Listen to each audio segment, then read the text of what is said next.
Bismillahirrahmanirrahim. Assalamualaikum warahmatullahi wabarakatuh. Alhamdulillahi wa kafa, wassalatu wassalamu ala rasulillahil mustafa wa ala alihi wa sahbihi wa man wafa wa ba'd. Faya ibadallah, ahbaballahi wa rasulihi sallallahu alaihi wasallam, usi nafsi wa iyyakum bitaqwallahi faqad fazal muttaqun fala tamutunna illa wa antum muslimun.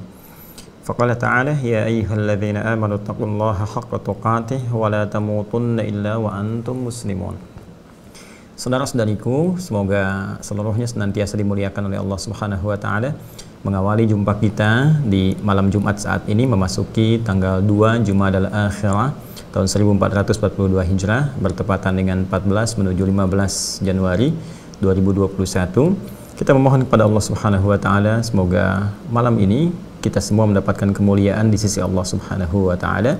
Orang-orang yang sampai saat ini belum beriman, belum bersyahadat, semoga digerakkan hatinya, jiwanya oleh Allah Subhanahu wa taala dan diberikan kekuatan untuk bersyahadat sebelum ia wafat dan kembali kepada Allah Subhanahu wa taala. Semoga para pelaku maksiat diberikan hidayah oleh Allah untuk mau bertobat, dan semoga kita semua yang telah bertobat menjaga diri dalam kebaikan sampai kita wafat dalam keadaan muslim yang patuh, berikhtiar dengan baik dan mendapatkan ridha Allah dan rahmatnya Subhanahu wa ta'ala.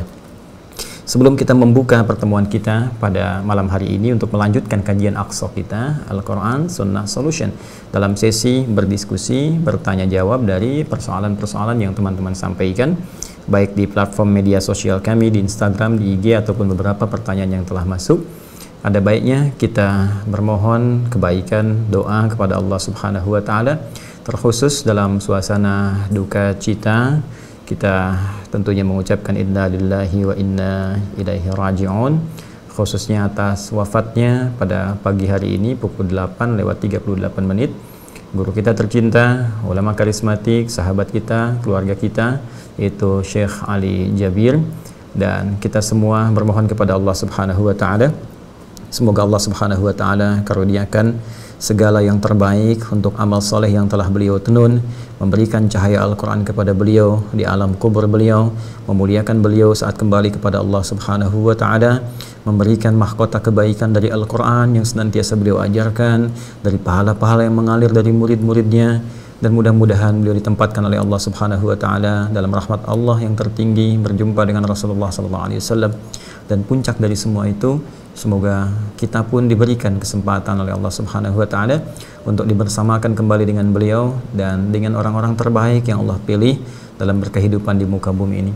Untuk itu saya mengajak kepada teman-teman sekalian, ada baiknya kita melihat kembali pada diri kita, memperbaiki keadaan hidup kita, dan melihat dalam suasana kehidupan kita. Betapa banyak kami perhatikan, Masya Allah, ya, sesuai dengan takdir Allah Subhanahu wa ta'ala, sesuai dengan ajal yang telah diatur. Tapi nampaknya jika kita belajar lebih dalam untuk memahami hikmah kehidupan, teman-teman sekalian, manfaatkan betul setiap waktu yang Allah berikan kepada kita untuk memperbaiki diri dan menenun amal saleh sebagai bekal persiapan kita untuk kembali kepada Allah. Saya coba berdiskusi dengan beberapa ulama, beberapa ustadz, beberapa kalangan, dan kita melihat dari suasana COVID saja, kalau ditarik dari setahun ke belakang kurang lebih sampai dengan saat ini, tidak sedikit bahkan para ulama yang telah berpulang kepada Allah Subhanahu wa ta'ala. Bukan ulama yang biasa-biasa, ulama yang kadar ilmunya sangat dimuliakan, sangat diketahui, dan itu jumlahnya tidak sedikit. Belum ditambah dengan orang-orang saleh, ada di antara mereka ahli Quran, di antara mereka bahkan ahli ibadah dan sebagainya, dan telah kembali kepada Allah Subhanahu wa ta'ala. Khusus di antara para ulama, ada spesifik hadis Nabi sallallahu alaihi wasallam ketika Nabi menyampaikan, innallaha la yaqbidul ilma intiza'an minal ibad. Allah Subhanahu wa ta'ala jika berkehendak kemudian tidak akan mengambil satu pengetahuan, satu ilmu, langsung mengambilnya dari seorang hamba. Artinya langsung menarik. Misalnya ilmu tafsir diambil sehingga nggak ada lagi yang bisa belajar ilmu tafsir. Ilmu hadis diambil sehingga tidak ada lagi yang bisa belajar ilmu hadis. Bukan demikian, tapi biqabdil ulama, dengan mewafatkan para ulama-ulama di bidangnya. Maka para ulama yang ahli tafsir sedikit-sedikit kemudian ada yang wafat, ahli hadis kemudian ada yang wafat, ahli fiqih ada yang wafat, dai-dai yang baik ada yang wafat. Sehingga dengan itu, dalam keadaan demikian, kalau orang tidak mempersiapkan diri, mengevaluasi dirinya, menyiapkan lebih baik, maka akan tersisa orang-orang yang tidak bisa menjadi rujukan, ya ilmunya kemudian tidak mumpuni, fatwa-fatwanya tidak didasarkan pada dalil-dalil pemahaman yang benar. Dari situ kemudian terjadi sesuatu yang sangat mengkhawatirkan, yaitu muncul orang-orang memberikan fatwa yang tidak punya dasar, tidak punya pengetahuan, bahkan di antara fatwanya bertentangan langsung dengan nas-nas agama, ya, bertentangan langsung dengan sabda-sabda Rasulullah SAW. Pada saat itulah muncul orang-orang demikian sehingga mereka tersesat dan berpotensi menyesatkan banyak orang. Maka kita berlindung kepada Allah Subhanahu wa Ta'ala dari keadaan yang demikian. Ada baiknya kita menyiapkan teman-teman di keluarga, ya, didik betul anak-anaknya menjadi anak-anak yang saleh. Niatkan satu di antara mereka menjadi ulama, jadi ahli Al-Quran, ahli tafsir, ahli hadis. Mudah-mudahan di antara kita dimuliakan oleh Allah dengan hadirnya perbaikan-perbaikan, tokoh-tokoh baru yang menggantikan dengan kapasitas ilmu yang lebih baik, dan dengan itu mendapatkan rahmat dan ridha Allah Subhanahu wa Ta'ala. Ini penting sekali karena kaidah kehidupan kematian diikat dengan satu tujuan yang sangat penting. Quran surah ke-67 Al-Mulk di ayat yang kedua tegas Allah menyampaikan, huwallazi khalaqal mauta wal haya liyabluwakum ayyukum ahsanu amala wa huwal azizul ghafur. Dialah Allah yang telah menjadikan, ya, kematian, kehidupan itu. Kalau kita lihat dalam porsi sederhana aktivitas kehidupan kita, skema kehidupan kan kita lalui pada dasarnya dari kita beraktivitas hidup dulu, kemudian meninggal, ya, hayat, kemudian maut, ya, wafat gitu. Tapi di ayat ini sangat menarik, ada takdim wa ta'khir, maut didahulukan, kemudian hayat diakhirkan. Walladzi khalaqal mauta wal haya. Bisa Allah menyampaikan misalnya huwallazi khalaqal hayata wal maut. Tapi kenapa di antara hikmahnya Allah berfirman menegaskan maut didahulukan takdim, wallazi khalaqal mauta wal haya. Ini kaidah takdim wa ta'khir untuk memberikan kesan kepada kita bahwa haya kenapa diakhirkan? Karena umumnya manusia selalu ingin berharap kehidupan itu lebih panjang, di akhir sampai panjang. Karena itu kalimat hayat ada alifnya. Ya, ini di ilmu bahasa, ya. Dan kita bisa melihat nanti kepada kaidah tafsir. Seakan-akan manusia itu hampir tidak ada secara umum yang ingin cepat meninggal. Inginnya diberi waktu lebih panjang lagi, lebih panjang lagi. Secara umumnya demikian. Tapi tanpa disadari, harap-harap kita hidup lebih lama. Ini ada harapan, ini kondisinya sudah lebih baik, ini kondisinya sehat, ini bagus. Ternyata maut bisa datang lebih cepat dari apa yang kita duga. Maut bisa datang lebih cepat dari apa yang tidak kita kira. Karena itu teman-teman sekalian, selalu menghadirkan pada diri kita setiap kesempatan, setiap saat kita bisa berpulang. Karena itu manfaatkan setiap waktu yang Allah berikan pada kita untuk beraktivitas. Waktu yang Allah berikan kepada kita untuk beraktivitas disebut dengan asr namanya. Ada Quran surah Al-Asr, surah 103, wal asr. Kata Allah, demi waktu yang aku berikan pada setiap manusia untuk beraktivitas. Ya, Allah bersumpah dengan setiap kesempatan yang diberikan pada manusia untuk beraktivitas. Dan nama manusia yang menggunakan kesempatan ini untuk beraktivitas disebut dengan insan namanya. Jadi setidaknya dari beberapa nama yang disebutkan dalam Al-Quran, ada Bashar, ada Al-Ins, ada An-Nas, ada Bani Adam, ada Al-Insan. Jika disebutkan nama Al-Insan atau Insan, ini menunjuk pada penamaan manusia yang menunjukkan pada totalitas aktivitasnya dari kesempatan, waktu yang diberikan oleh Allah untuk mengisinya dengan aktivitas itu. Maka perhatikanlah bagaimana detailnya diksi Al-Quran. Wal asr, demi setiap waktu, kesempatan yang aku berikan pada setiap manusia untuk beraktivitas. Innal insana, sungguh setiap manusia yang mengisi waktu untuk beraktivitas itu lafi khusr, ada kecenderungan di antara mereka mendapatkan kerugian. Diberikan oleh Allah modal, ya, untuk bertransaksi dengan aktivitas, ya, untuk bertransaksi berniaga dengan setiap kegiatan yang bisa kita kerjakan. Dikasih 24 jam dalam sehari, kan, 7 hari dalam sepekan. Gunakan, ya, bagaimana setiap aktivitas ini punya nilai di hadapan Allah Subhanahu wa Ta'ala. Ya, aktivitas dalam bahasa Arab, perbuatan disebut amal namanya. Ketika amal itu punya nilai di sisi Allah, dianggap baik oleh Allah, itu disebut salih namanya. Karena itu Allah katakan illalladzina amanu wa amilus salihat. Ya, orang-orang ini yang beraktivitas ini berpotensi mungkin rugi. Dia tidak bisa berniaga dengan baik dengan modal yang diberikan. Dikasih 24 jam, ya, yang digunakan baiknya cuma 4 jam, cuma 8 jam, ya kan? Mohon maaf cuma 10 jam, berarti 14 jamnya sia-sia, nggak ada nilainya gitu kan. Nah, ada orang-orang yang menjadikan aktivitas ini punya nilai. Siapa mereka? Illalladzina amanu, yaitu orang-orang yang mengisi 24 jam diberikan ini dengan imannya kepada Allah Subhanahu wa Ta'ala, dengan beriman kepada Allah. Jadi punya iman itu sudah modal yang paling utama. Tapi bagaimana menunjukkan kepada Allah bahwa kita punya iman? Mengeceknya seperti apa? Bagaimana kita bisa melihat bahwa kita bukan dari kalangan manusia yang rugi? Seperti apa melihat kekuatan iman kita, kebenaran iman kita? Maka seperti sering kita bahas, kita ulas dalam setiap kesempatan Aqsa khususnya, iman itu bisa dicek, dilihat dengan amal soleh, dengan pembuktian. Karena itu ada kalimat langsung yang menyertainya, illalladzina amanu wa amilus shalihat. Maka kita biasakan mengisi aktivitas dari bangun tidur sampai tidur lagi dengan amal soleh.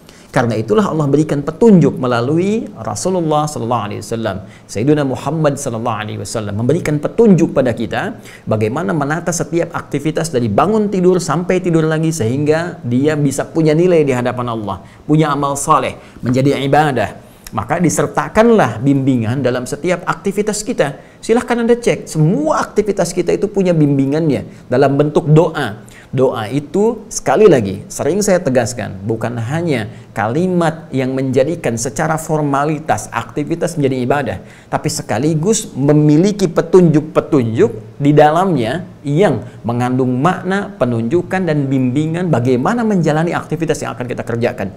Karena itu setiap doa yang kita bacakan dalam aktivitas-aktivitas tertentu itu bisa berbeda satu dengan yang lainnya. Karena petunjuknya pun tidak sama, pekerjaannya berbeda, petunjuknya pun tidak sama. Bangun tidur kita ada doanya. Antara bangun tidur dengan akan tidur, doanya berbeda.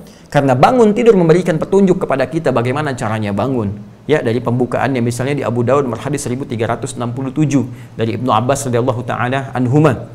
Ketika beliau menginap di rumah Sayyidah Maimunah radhiyallahu taala anha, ingin mengamati bagaimana Nabi bangun malam harinya untuk menunaikan ibadah tahajud itu.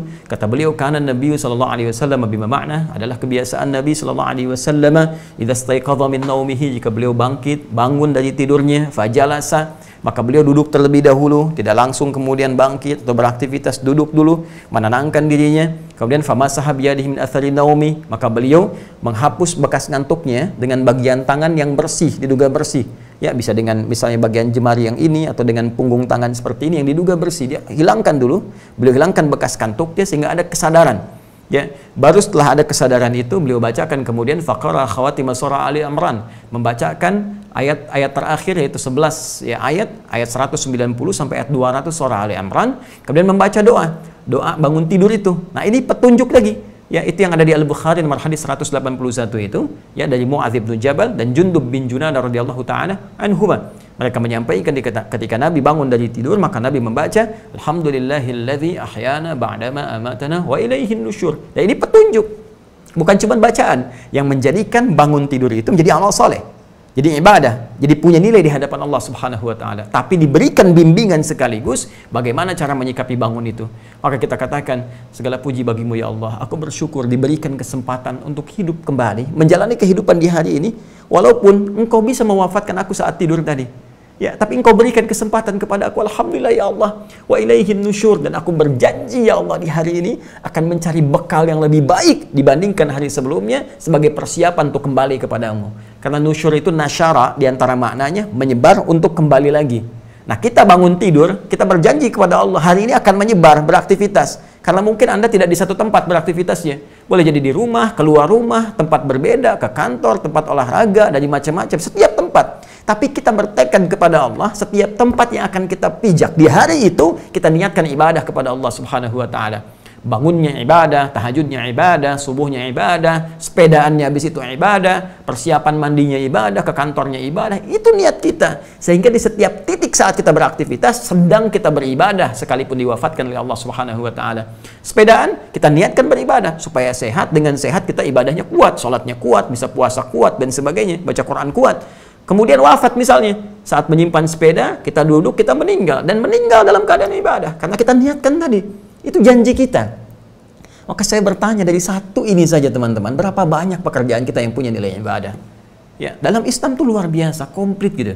Jadi kita tata dari awal sampai akhirnya. Silahkan cek. Kemudian setelah itu fadhahaba ila syanil mu'allaqah. Ya, maka beliau pergi kemudian ke satu tempat yang tertutup, maksudnya di sini kamar mandi. Ya, fatawadda, maka beliau berwudu. ya dari wudunya menyempurnakan wudunya, kemudian beliau bersiap menunaikan sholat malam itu. Tiba-tiba Ibnu Abbas radhiyallahu taala anhuma ikut di belakang, lalu ditarik oleh beliau ke depan sejajar dengan beliau, ya karena masih anak kecil dia khawatirkan terjadi sesuatu.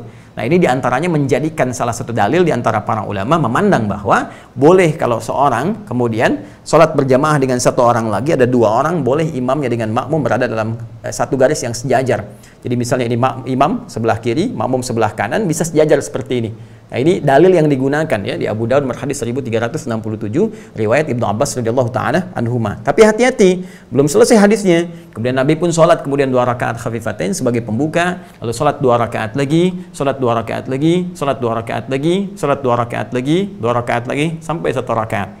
Dalil yang menjadikan sholat malam kemudian boleh 11 rakaat dengan witir 1 rakaat, dibuka dengan khafifatain 2 rakaat. Dan ini batas yang standar. Karena Nabi pun pernah sholat di bawah ini atau pernah menyampaikan pesan boleh di atas itu. Yang penting kembali kepada kekuatan kita masing-masing.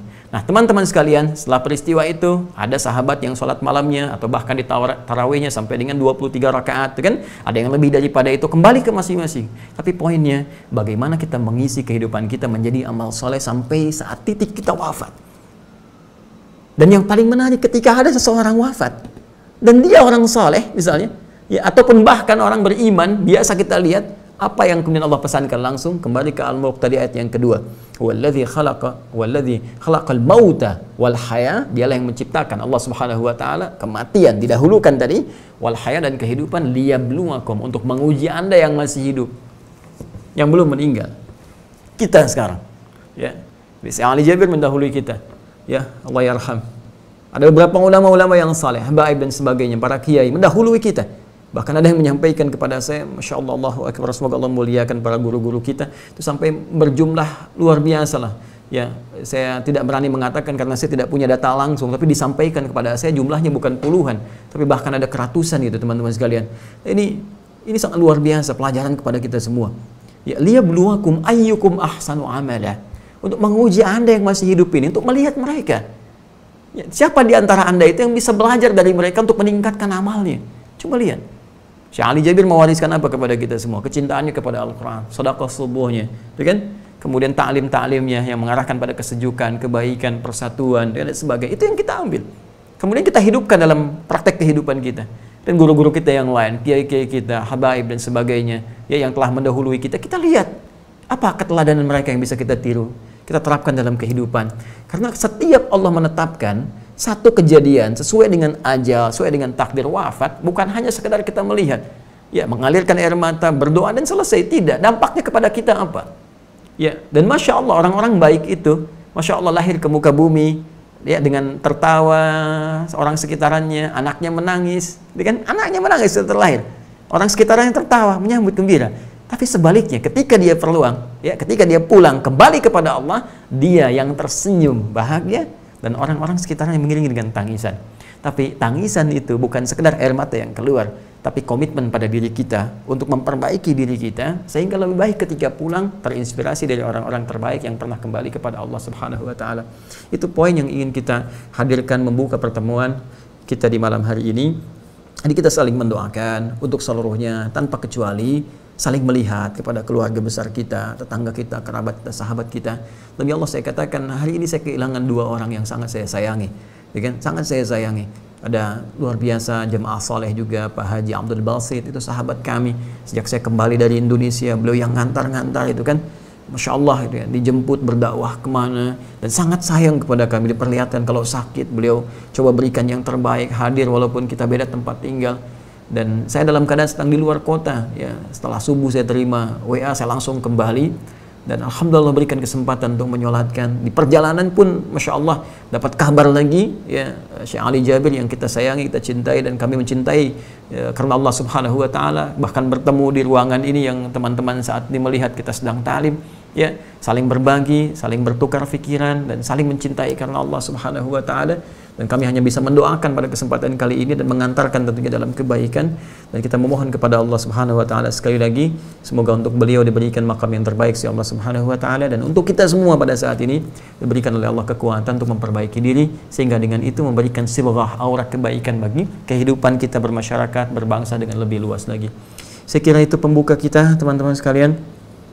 Mari kita lanjutkan dengan izin Allah Subhanahu wa taala. Semoga Allah berikan bimbingan kepada kita untuk memudahkan apa yang akan kita bahas, apa yang kita pahami dan kita amalkan dalam kehidupan kita. Bismillahirrahmanirrahim. Kita lihat dari IG ya, Instagram ini yang baru diprintkan oleh kawan-kawan. Kita coba lihat dulu beberapa pertanyaan yang mungkin sesuai kita akan bahas. Bismillah, dari Fani, akun Fani /A2. Assalamualaikum Ustadz. Waalaikumsalam warahmatullahi wabarakatuh. Semoga Allah berikan kemuliaan kepada Anda, keluarga Anda, dan perbaikan dalam kehidupan. Saya mau bertanya, baik, misal seorang punya uang yang mana lebih diutamakan berinfak atau bersedekah ke keluarga atau membayar utang riba? Terima kasih untuk jawabannya Ustadz Al-Hidayat Official. Semoga Allah muliakan kepada Anda sekali lagi dan berikan bimbingan kepada kita untuk mencari solusi yang terbaik.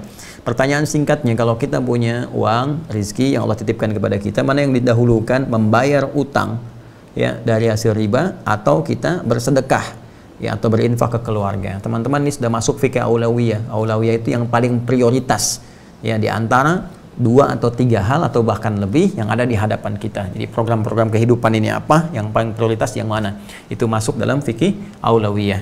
Dalam hal ini kita akan lihat bahwa membayar utang itu hukumnya wajib.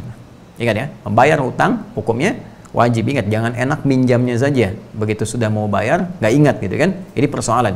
Jadi kita siapkan baik-baik, pahami hukumnya. Membayar utang itu hukumnya apa? Wajib. Karena itu ketika kita akan berutang dalam keadaan tertentu, kita mesti petakan dulu ya, dari kemampuan bagaimana kita mengembalikannya, dari bagaimana kita menyampaikan, membuat perjanjian dan sebagainya. Itu jelas langsung bahkan tertuang di Quran surah kedua Al-Baqarah dari ayat 282, bahkan nanti sampai ke ayat 283 sampai penutup akhirnya gitu kan, sampai pengingat dari Allah Subhanahu wa taala akan wahyu terakhir yang diturunkan. Jadi kembali satu ya, kita dari hukumnya dulu. Membayar utang hukumnya apa? Wajib. Apalagi ini hukumnya riba yang harus dibebaskan, ya harus dilepaskan sehingga terlepas dari keadaan riba. Sedangkan bersedekah ke keluarga ini, keluarga ini dibagi 2, keluarga pokok yaitu istri dan anak-anak gitu kan. Ini yang disebut dengan nafkah. Nafkah itu masih seakar dengan kata infak ya, nanti kita akan bahas. Dan yang kedua, ada di luar keluarga pokok kita yang sifatnya kita langsung dalam naungan kita, dalam pemeliharaan kita ya, tadi yang istri, anak, kemudian juga di dalam rumah kita. Yang kedua di luar itu ya, misal yang beda tempat tinggal dengan kita, ada ibu misalkan, ada keponakan, ada kerabat terdekat jauh, ada fakir, ada miskin ya, ada ibnu sabil dan sebagainya. Nah, ini perbedaan 2 hal ini. Kalau kita bikin cabangnya seperti ini, nanti baru kita gali hukumnya, kita pahami detailnya dulu, sehingga dengan pemahaman detail dan akar ini kita bisa memetakan hukumnya dengan baik. Satu, mana yang prioritas kita harus lakukan? Apakah membayar utang, kan? Bayar hutang. Bahkan di sini hutangnya jenisnya riba lagi. Semoga Allah jauhkan kita dan lepaskan kita dari jerat-jerat riba. Kemudian di sini tadi pertanyaannya adalah berinfak atau sedekah. Nanti kita juga bisa bahas perbedaan infak dengan sedekah itu apa. Ini infak, dari infak ini saya buka begini, ada yang sifatnya wajib, ada yang sifatnya sunnah. Nah, sekarang perhatikan baik-baik teman-teman sekalian. Kalau kita melihat hukum bayar hutang, ini sudah hukumnya wajib, wajib dibayar. Oh, hati-hati. Ya, hati-hati ya teman-teman sekalian. Bayar utang hukumnya wajib. Berutang itu dalam konteks yang dibenarkan, dalam konteks dibenarkan, bukan riba, itu kan ada kebutuhan, itu mubah hukumnya.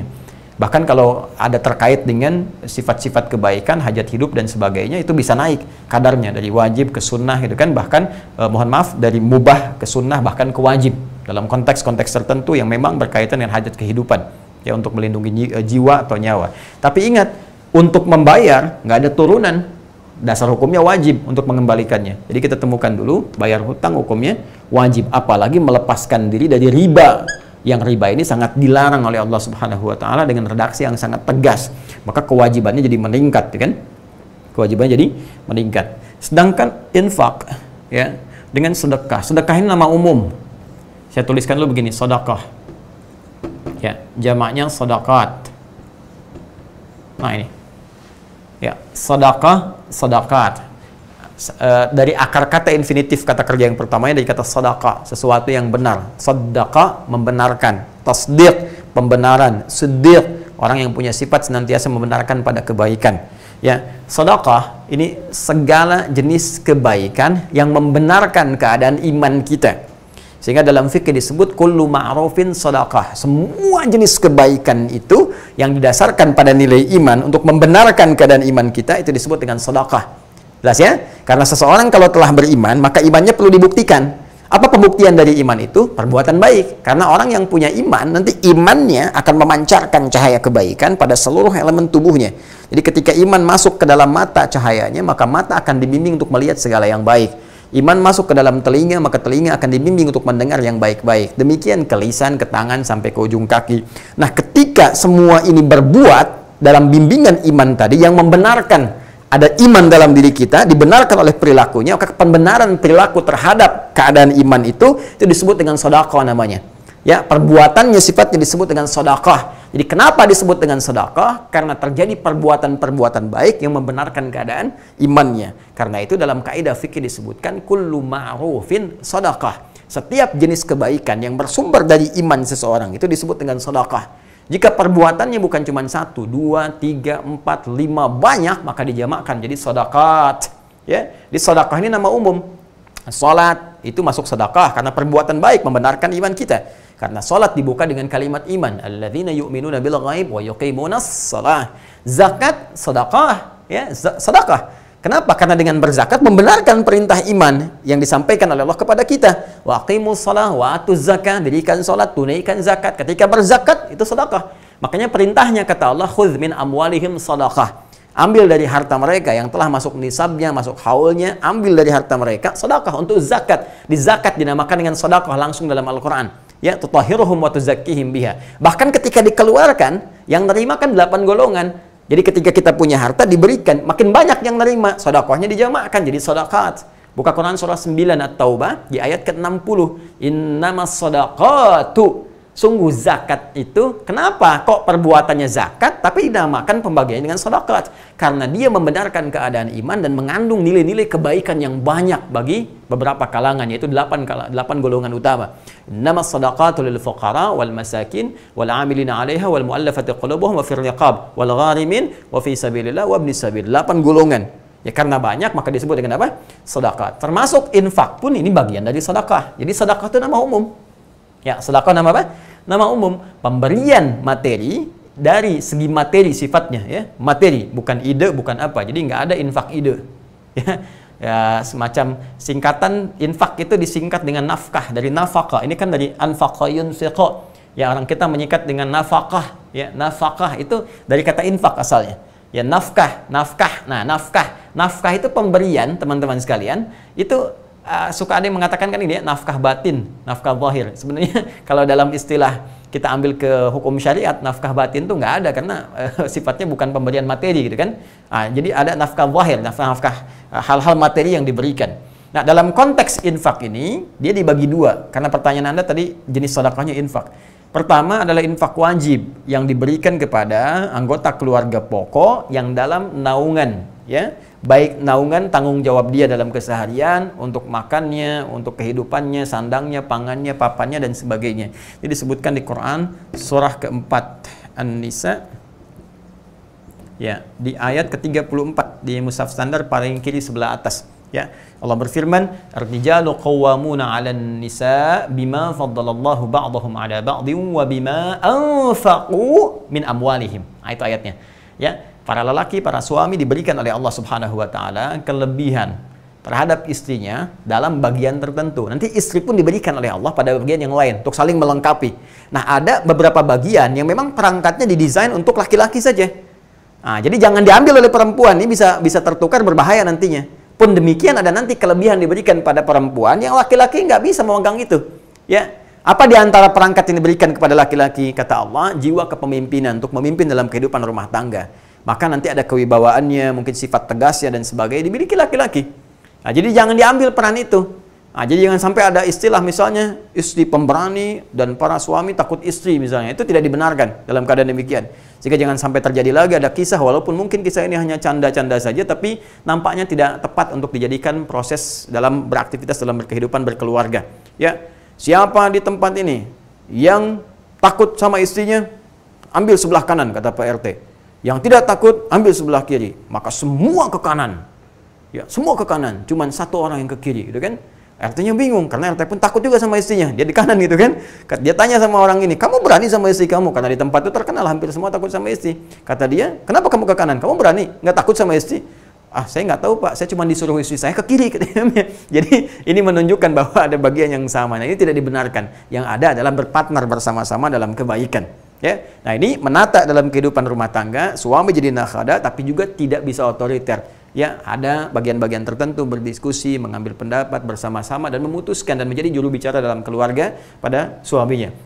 Yang kedua, wabima anfaqu min amwalihim, diberikan oleh Allah perangkat, ya, perangkat yang sangat spesifik untuk mencari nafkah. Ini dia. Infak yang dalam bahasa kita disebut nafkah. Nafkah untuk keluarga, ini yang disebut dengan nafkah wajib ini.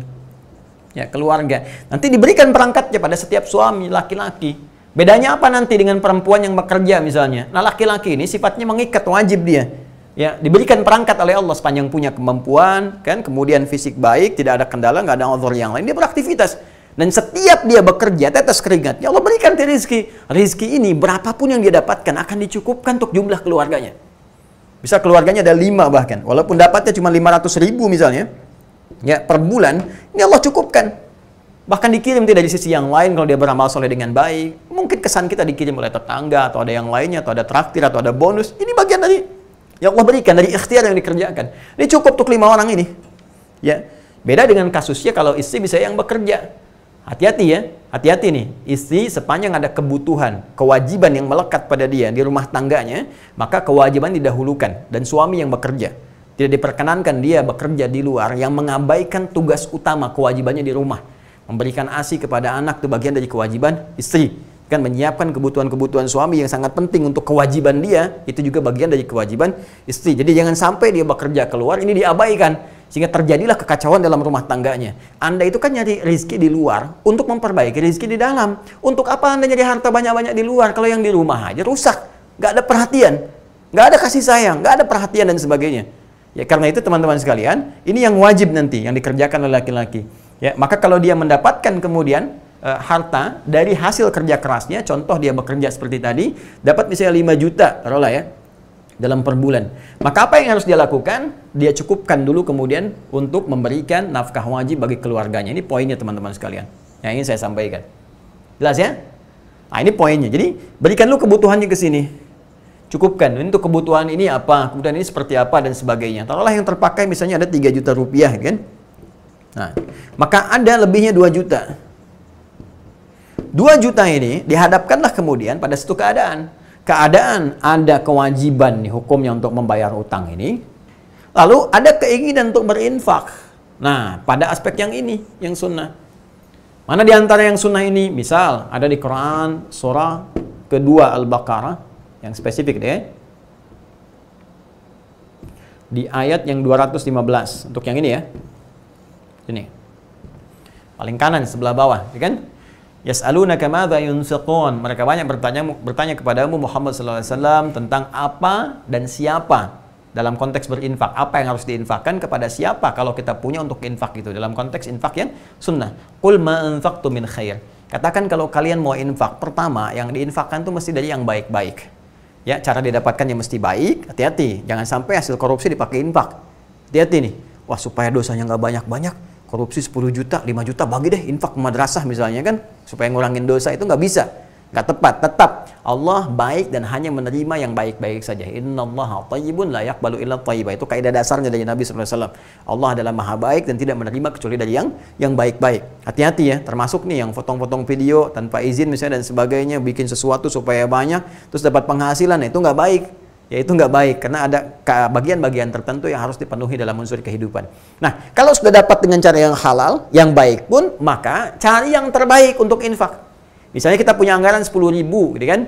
Pengen beli makanan, cari makanan yang baik. Pengen beli mainan, cari mainan yang baik. Pengen beli pakaian yang terbaik dengan jumlah uang yang kita miliki itu. Sifatnya yang terbaik. Atau bahkan pengen ngasih kotak infak besok Jumatan, maka kualitas uang pun yang berikan harus baik yang dimasukin. Jangan sampai yang kata orang India itu the kill of the kumal gitu kan, yang lecek, itu yang dimasukin. Yang keras-keras, yang bagus itu yang disimpan di dompet. Nah, perhatikan, ada dompet akhirat, dompet dunia. Maka pilih yang terbaik untuk akhirat Anda. Nah, karena itu teman-teman sekalian, untuk kesini, ketika memberikan yang terbaik, kata Allah nih, di antara yang harus Anda berikan, lil walidain, orang tua, gitu kan? Nah, ini masuk kepada infak sunnah. Ya, kemudian siapa lagi? Wal aqrabin, kerabat, ya kan? Wal yatama, anak yatim, wal masakin, orang miskin, wabnis sabil, ya kan? Dan ibnu sabil yang kehabisan bekal di perjalanan. Ini silahkan. Ini sifatnya sunnah. Tapi sangat ditekankan bagian-bagian ini, orang tua, ya kan? Kita berbagi dapat berapa, sisihkan setiap bulan kita berikan dalam kebaikan. Nanti akan memberikan dampak positif kepada kita. Nah, kalau ini bertemu dengan kewajiban ini, karena ini sunnah, ini wajib, maka ini yang didahulukan sifatnya. Kecuali kalau ada hal yang mendesak di sini, orang tua sangat butuh misalnya, ya ada 1 juta kita bagi 2, kan? Berikan ke sini bagian, berikan di sini sebagian. Tapi secara hukum, kalau dia tidak ada kondisi yang seperti tadi, normal sifatnya, maka ini didahulukan untuk melepaskan diri kita dari jerat riba, jerat hutang. Setelah itu kemudian kita kembalikan pada situasi normal dengan diiringi doa kepada Allah Subhanahu wa taala. Doa yang sangat spesifik diajarkan oleh Nabi sallallahu alaihi wasallam supaya diantaranya kita terbebas dari utang piutang. Ya Allah, kami berlindung kepadamu ya Rabb dari sifat malas, kami berlindung kepadamu ya Rabb dari jebakan utang dan penguasaan orang-orang yang tidak benar, qahrul rijal. Teman-teman, itu yang bisa disampaikan bersamaan dengan berkumandangnya adzan Isya. Kita jeda sejenak, Allahu Akbar, Allahu Akbar, untuk menjawab adzan, berdoa, menunaikan sholat Isya, sholat sunnah, baru kemudian melanjutkan kembali kajian kita dengan izin Allah Subhanahu wa taala. Semoga jelas dipahami. Kalau ada kurangnya mohon maaf. Nanti ada hal-hal yang lain mungkin oleh ustadz lain disempurnakan, dan semoga Allah memberikan kemuliaan pada kita semua. Subhanakallahumma bihamdika asyhadu an la ilaha illa anta astaghfiruka wa atubu ilaik. Wassallallahu ala sayyidina Muhammad wa ala alihi washabihi ajmain. Lanjut ba'da Isya insyaallah. Assalamualaikum warahmatullahi wabarakatuh.